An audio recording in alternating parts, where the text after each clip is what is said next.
Lahat sila nakatingin sa taas. Si Orange, saka si Tiger, at saka si Teal. So, tatlo sila. Nakaabang sa butterfly nga nasa taas. So, ang tingin ni Orange, kaya niya, maabot kanya yung butterfly? Nye, ang layo. Tapos si Tiger na nasa gitna, grabe talaga, nakatitig.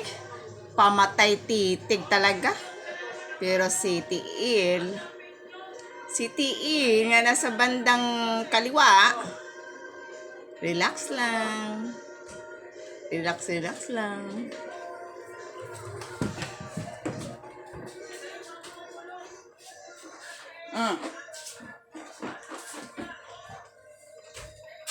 Ayan.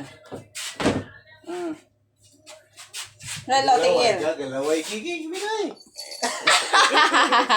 Hindi na sa taas. Ay, di. Sus, bakla nga ering. Eh, di. Layas